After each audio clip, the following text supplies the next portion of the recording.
Tama ko syempre yung mga buyer, mayayaman buyer. Oh. Ito na yung dream house kasi nila. So para makita natin yung model house ng Northdale State. Kasi yung Northdale doon, ito on State. So yan, ongoing ko. So yan yung location niya. Lahat ng nakita mo na yan na paligid. Oh, yan. So may mga nagawa na, meron nang gagawin pa na. Malayo pala dito. So ayan.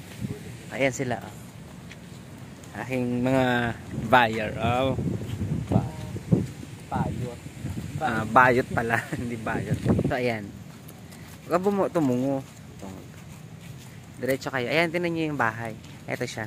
Pwede ka ma. Pasok lang tayo. So, charan.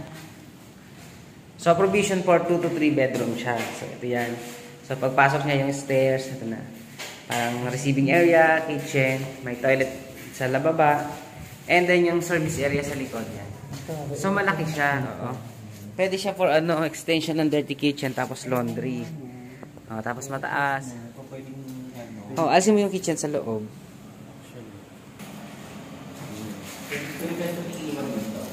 Yes. Ayan na.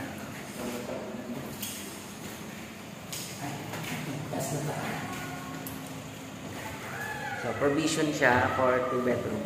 So, ito yan. Malaki naman siya. Ito, isang bedroom. Dito ka kasi. Tapos, mangyayari dyan.